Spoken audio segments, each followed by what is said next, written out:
Welcome back to Bridging the Gap.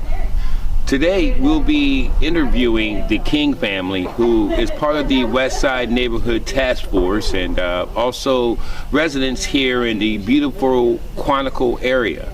We're here at Pirates Wharf, where the county has been working diligently for a while on getting it prepared for a great spot for people to bring family. And as we're out here right now, I can see how this was something that is seen as an investment. Welcome back to Bridging the Gap.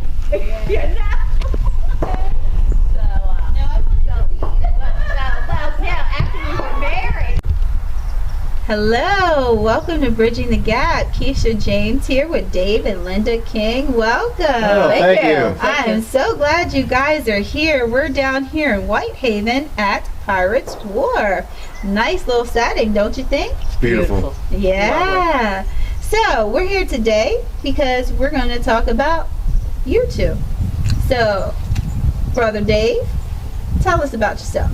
Well, I was born in Greenbelt, Maryland, Prince George's County. And I'm going to fast forward to about 62 years old because it was a good place to grow up back in the day, but it kind of sneaks up on you with all that traffic and anger. Yeah. Overdevelopment. And I retired as soon as I could about 11 years ago, and I knew Mr. Denisoff, an icon down in Wicomico, and we worked out a deal where I rented a piece of property from him, and the rest is history. We love it down here. Yes, and it's beautiful. And from what I understand, you're not too far away from Pirates Wharf. Am I correct? Just about 2 miles from here, on Whitehaven Road, just up by the golf course before Nanaco. Yeah. Wow. And now we get to Linda over here. And how did you two meet? Well, very interesting. We actually met online when we both lived on the other side of the bridge. And we were together. We had been dating for about a year, and he moved down here. So I retired from my job. He says, "When can you retire?" I said, "I can retire in April," and I moved down here too. And it's just been a love affair ever since. Wow. I love it down here. It's just beautiful. This is the most perfect place in the world to live. Yes, thank you. Because I must say, I'm from the other side of the bridge also. I'm from Baltimore. You know, city life is way different than down here in the country. So I definitely like it down here in this area, Whitehaven, Wicomico, all lovely area. I mean, look, the water, the sunshine. What more could you ask for? So, really blessed that you come on the show today, but we're going to come up to our next segment with my husband. So, Great. Come on back.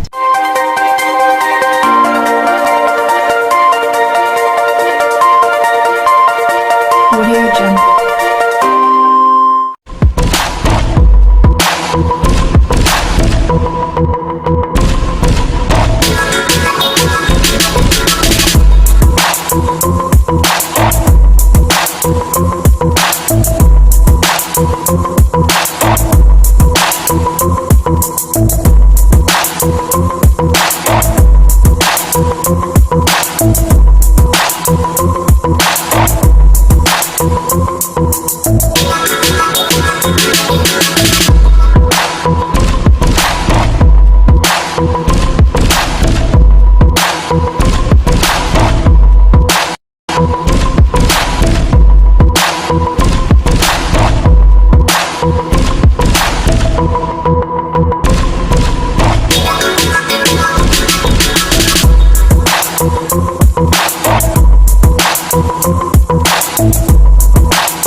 Hello, welcome back to Bridging the Gap. My name is David James.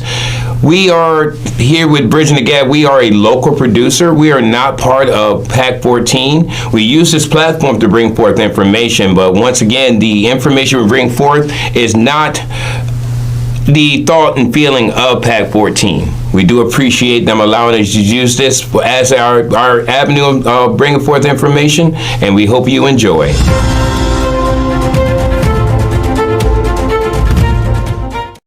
All right, so we're back with Mr. and Mrs. King, and We're overlooking, I think, what is this? The Wicomico River. Wicomico River. Beautiful scenery, beautiful. It is a scenic river. What kind of fish out there?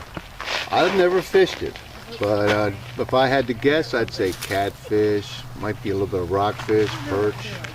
Okay, okay. If it's anything like the Wharf River. Okay. So, may I ask, what do you do for a living? I'm retired. Wow. Hey, every morning I wake up, I feel like I'm tired again. Is that the same thing every time? Yeah, tired and retired. I actually do a little bit of handyman work, but just part-time. Do you spend any time down in the Wecomico area? I do. Okay, okay. Quite a lot. My wife and I both work part-time at a farm down there. Okay, great, great. Now, I want to talk a little bit about the West Side Task Force. Is that how you say it? The West Side Community Task Force. What's that about? Well, about 2 years ago, Julie Giordano, not long after she was elected, wanted to start a group that could interact with the community to start addressing some needs, and she was friends with Joe Lappin. Mm-hmm. Great guy, great guy. Friend, a waterman who was familiar with some of the needs down here, and specifically marinas. West Side Cedar Hill Marina and Nanticoke Harbor in particular. And we got together, a few of us, Lee Robertson, yes. myself, Jeff Wharton, and Joe Lappin, created the West Side Task Force and started meeting with the community, addressing some of the needs. We started with parks that were underserved and had some maintenance issues in large part. We've tackled some things like crime, trash, just about everything. Recently, we got the local delegates and elected officials involved in the upcoming state park down in Wetipwin. Potential state park. It's not it's not. Well, it's starting to look pretty definite. It's early next year, but yeah, it's the pending state park. But we were having a hard time getting any information, and the task force had a lot to do with getting these delegates and these officials together and start answering some questions. So that's kind of what we do. Okay, awesome, awesome. We're open to all questions and needs of the community. That's what we're there for, and we have a good turnout once a month down in Bivalve at the community center down there. And it's a good deal. And that's usually on the second Tuesday of the month, right? Always on the second Tuesday. And it starts at what time? 6 o'clock to 7:30. All right, awesome. I have been able to make a couple of those meetings. Unfortunately, I can't make a lot of them because this is the same time that we actually volunteer at the Christian shelter. But I can tell you from my being there, it seems like there's a lot getting done. I want to touch on the fact that you said that the county executive had her hand in getting this together. I can actually fast forward back a little bit, actually a little over 3 years ago when she was the candidate. And of course, I'm from Wecomico. For anybody that doesn't know that, I'm from Wecomico. And one of the reasons why I even got into what we're doing right now is because of the needs that were not getting taken care of on the west side of the county. Now, we know what politicians say when they're running. Right? Everything you want to hear. Exactly. So when I brought these to then elected officials, and then we had a town hall down at the West Side Firehouse. She then was a candidate, said, look, I would love to see some kind of a committee or maybe some kind of a council down there, because it's down there's a lot of what they call hamlets, which I didn't even know what a hamlet was until within the last 4 years. There's a lot of little hamlets, but there's no mayor, there's no council, so it was very unrepresented. So it's unique to hear that you said that they put this together. Now, is this commissioned or anything yet? It's not. We've looked at that originally and decided to keep it informal for a number of reasons. Recently, though, we're starting to look at it. I think we're going to be, at next month's meeting, we're going to be starting to present it to the community that what the pluses and the minuses are of becoming a commission. I think there's a pretty good chance we're going to head that way. Sure. Thank you. And now, you both are people of faith. Yes, absolutely. Yes, God first. Absolutely. Yes. Amen. Now, there's a councilman that here recently went on a little fire for praying, but is he a part of your Bible study? You're talking about James Wynn? Yes. Yeah, he's the at-large councilman. He is. Okay, so how's that Bible study going? It's great. It's the Bible study's been in existence for over 10 years. Wow. Yeah, it actually was started by Bill Warren in Allen Memorial Church. Okay. As part of an outreach to the community, and a few of the core members are still there. We have about 12 guys that are regulars right now. The number vacillates. Got a couple of young guys. I'm probably the oldest one there. As a matter of fact, I'm sure I am. Knowledgeable. One of the older. The wise one. Yeah, I like to think I bring a little bit of life wisdom there, hopefully. So yeah, it's a great group of Christian men. We don't have a lot of structure in terms of a guide. Right. We do it from experience, and we just dive in, and we do a deep dive on God's word, and it's awesome. It's tremendous. Awesome. Now, does James play a part in it? Does he ever teach it? Does he kind of get involved, or he's just sitting there? No, he's more than sitting there. We have two guys. Jeff Horton and Joe Lappin really are the leaders of the Bible study. Sure. But everybody contributes, expected to study. Okay. We know it's not. It's right now we're in Revelation. We've been in it for weeks, so we know which chapter's coming up. And James is very much engaged, and he's got a lot to say every week. It's obvious he does his homework. I'm curious now. I mean, the percentage of the people that's on the neighborhood task force, how many of them actually come to the Bible study? There's it's three of us. About three of you? Well, it's Joe and I and Jeff are the three right. the three board members that are in the Bible study. Good. James comes occasionally. He's well, he's the councilman, right? The Tuesday night thing is a conflict. When it's something he feels like he can present to the task force, he's apt to be there. But wow. Yes, it's Joe, Jeff, and I are there every meeting. It's just unique. The reason why I brought that up is unique that this young man, I still call him a young man because, if I compare his age to mine, he's literally a young man. To see that not only is he involved, because he's involved with the task force and working with things. I know him and Joe Lappin worked on some waterman work there, but also he's not only there for that, like politicians can be, but he's also involved with Bible studies with the community as well. Absolutely. Wow, that's awesome. He's a member at Wicomico Church, and that's where we meet. So that's been a great partnership as well. Sweet. Now, as far as it goes with some of the things that have been achieved, what have y'all seen achieved in this last 3.5 years? Well, I think that Athol Road got paved. There's a lot of improvements at the marinas down at the Nanticoke Marina, Harbor Marina, Cedar Hill, and with Tiflin Park have all had tremendous amount of work done on. And there was Athol Road. And the new light at Railroad Road and Route 50. That's forthcoming. Yeah, well, it's supposed to be. Well, at least it's in the works now, though, right? Right. But that was one of the things that we brought up to have done. Yeah, the original plans on that, I guess you call them J-turns. The state wasn't going to do a light, but we had a couple town halls, and I think the prevailing feeling was that a light was going to be a lot safer. And they changed their mind as a result of I believe because of what we were doing. So the pressure.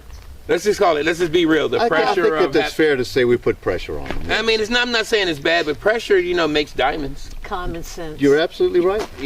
So it's now that it's no longer being overseen or unseen. The things that are happening down there, if something happens, they can bring it to the task force meeting, right? Yes. And then from there, you have a liaison or a way to talk to the executive and the council. We have, as a matter of fact, Julie was at our last meeting last month. Oh, the executive comes to these meetings sometimes? She does from time to time, absolutely. She gives an update on what she's got going on, and she's very much involved. The line of communication with her is really through Joe Lappin. Okay, sure. He does a great job. And phenomenal job. I think if we end up being commissioned, then we're going to be more involved with giving reports to the council and to the executives, and that's one of the probably benefits. We'll have more exposure to them, and a little bit more exposure through PAC 14 on the county website. So that's why I think we're leaning towards going that way. I love the way that your partnership with Joe Lappin. He'll tell me quick in a heartbeat, "Oh, I'm not organized. It's all Dave King." And here you are saying, "Man, it's Joe Lappin that's leading this." I think I figured out who's really leading it. It's Joe Lappin. No, it's Mrs. King and Mrs. Lappin. Well, now the secret's out. I mean, wow. So God's what's leading it, honestly. It's actually, I love that. It's a service to the community, but it's a ministry too. sure. Wow. We open with a prayer, we close with a prayer, and Prayer's important. And God's in these meetings. There's no question about it. I think that's who deserves all credit for the kind of results we're getting down there. So. Okay. I'd like to mention something that we do. Sure. We kind of partner with Wicomico Clean. We have a group of people, Rachel Anderson, who is Yes, Rachel's awesome, please. Yes. She is on the board now and the secretary, and she sets us up, and we all get together, and we go out, like we cleaned 11 to Shield Road, the whole entire road. We did Catch Penny Road, so we go out and we do this activity, and we kind of partner with Wicomico Clean, too, because they're kind of the leader in this kind of Right, they do a great job, too. Yeah, But, Bruce and them over at Wicomico But the last Clean. time, it has gotten to be so popular. People love to come out and help. We had 20 people show up the last time. And I didn't know any of them, hardly any of them. People from all over the different churches everywhere. Wow. They've heard about it, they're interested in it, they're coming out and they're helping. And it's making a difference. It definitely is. I'm glad you brought that up, because I can tell you, going back 3.5+ years ago, I'd go down Wetumpka Road to go down there to visit the lady who raised me's gravesite, and there'd be old couches on the side of the road. There'd be all kinds of mess down there, and that's one of the things that was clogging up the ditches, and I haven't seen that as much. And even with we cleaned that road. We also did that road. Thank too. you. Now, you would think with all this stuff going on with the landfill, it's like, they're getting new hours and stuff, and I'm like, man, where's all the trash going? And so far, I haven't seen it going on our side of our road. So far. Hopefully, that does not happen. Wow. See, I've got a lot of things going on that happens, and y'all are keeping an eye on everything. You said something about neighborhood task force, kind of like Neighborhood watch. Neighborhood watch. We're starting. We're Jeff Wharton's really taking the lead on that with the sheriff's office, setting up a crime watch. And that's good. The county. The west side of the county is underserved by law enforcement. It just is. They're shorthanded to begin with. It's a big area. It's mostly rural. It's a great place to live. It doesn't mean it's crime-free, though. Unfortunately, as we all know, it's no place is truly crime-free. Exactly. So, really, no place but heaven is crime-free. It's a very involved community. So I don't think we're going to have any problem getting our share of folks down there involved in keeping an eye out for each other and partnering with the sheriff's department to just keep an eye on the bad folks down there. Absolutely. Well, I remember talking to Sheriff Lewis again, going back to when we had that town hall, and he came down and he spoke, and the comment he made was very true. The reason why you don't see as many law enforcement out there on the roads down here is because, for the most part, we kind of police ourselves, and we only call in for them to get rid of the body. but and I know also within the last 3 years, one thing we have been keeping our eye on is they're springing up with some of these rehab houses, and and again, we're all about. I'm from down there. I've started a church down there. We're all about people having a second chance at life, because we all need that restart. But we're concerned about the fact of law enforcement when it comes to that, because not everybody down there has the right intention when they're unsupervised. That's correct, unfortunately. And there are a couple of rehab houses down there off of Royal Oak, and it's been a concern. We've looked at it. I unfortunately haven't been able to do a whole lot about addressing whether it can be there. It's zoned for it, so we can't really keep them out. But keep an eye. There's some trespassing issues, and that's one of the things we feel like we need crime watch for. Well, again, like I said, what the sheriff said is we police ourselves, and until somebody has to take law into their own hand, which we hope they don't have to. No. That's when the people start showing up. I've actually reached out to them on the ministry level, someone who's over that house, and actually asked them about Bible studies. And it's not that they don't want the people in there. It's kind of they're really closed to people coming in from the outside. There is, at least Cross Point Church has been able to touch base with them, and we're just hoping that, hey, God only needs, that little bit of a crack of service to put a seed in the right spot, and we're hoping that happens. Let's talk about Lee Robertson. He just passed away. He's been a great part of not only the task force, but the West Side. I think his whole life. Yeah, I did not meet Lee until we started the task force. So it's obviously it's very sad, and when he passed, and he was an important part of the Very task force. big, yeah, very big The part. original board member, he brought a lot to the table. I mean, as secretary, sometimes we think in terms of minutes and agenda, but he did a lot of research on hot topics down there, and it's obvious his love for the community is obvious. Absolutely. And he's already missed. It's very sad, but we are going to have a life memorial for him next week. Yes, I plan to be there as well. We're actually going to be traveling together to that, and I've been watching the last week or so some of the things that he's been a part about a lot of different spots within the county. He was a very big part of actually encouraging the executive to be elected, because he was hearing what we heard at these town halls and wanted to see things in place. And I think I was talking to Joe maybe a week or so ago, or maybe I think it was Joe I was talking to, and he said that Lee was a little bit concerned if we do get this commission, whether or not they'll allow him to be part of the commission. He said, they may never allow me to be a part of it. I don't think that would have been an issue. I think it was Julie was telling me about it. But yeah, he's definitely, him and his sister Nancy. They've always been. And she's heading things down in Whitehaven up at the school. Right.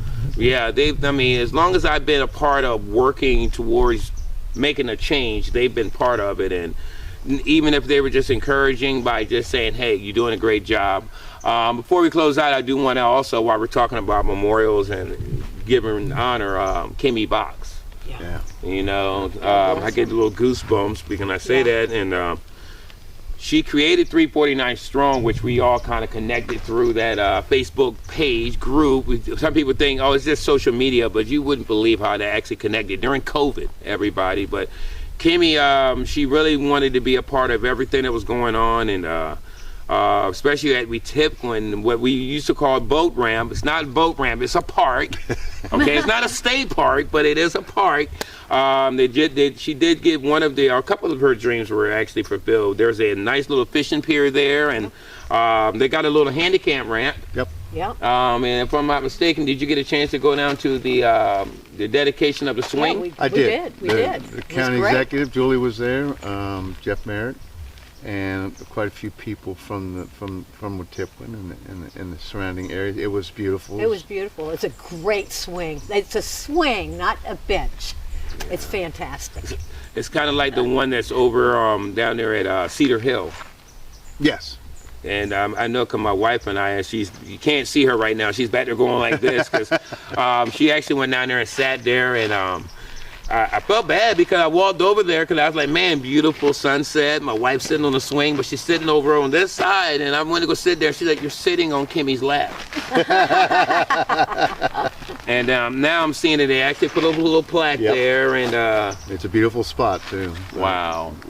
I know that as she's awaiting to hear go up yonder, she's definitely watching and smiling. No doubt. Both her and Lee are definitely still apart. And also Mr. Denisov. I heard you mention Mr. Denisov a little earlier. A lot of people don't know about him and his family down there, but they actually spent a lot of money to try to keep the upkeep of that community through, shout out to Jody Earp and David Earp that's been taking care of things through Mr. Denisov. They've donated countless amount of money to the Friendship Church down there, and Mr. Denisov is going to be missed, but his impact on that community will always be there, as we all want to, because the most important thing we want to do, whether it's Pirates Wharf or Wicomico or whatever, is leave it in a better way than we received it. Absolutely. And he's no doubt he did that. He did a lot of things. Gerald was not the kind of man who did it for the attention or for the praise. He was a lot of stuff people just don't know he did down there. It's a great legacy. Well, I do want to say this right before we close out. There is the oldest member down there that we go down there and see. Her name is Rosalie Maddox. We love Miss Maddox. She's 90 years old, 90 years young. She was my daycare mother down at the Wicomico School, which is a historically black school that's now, I think they're doing some work outside of it, but she's still down there. She's the gem. So we still have a mother of that community, Thank you, Dave. I thank you, David. Hey, look at Dave. Thank you, Mrs. King.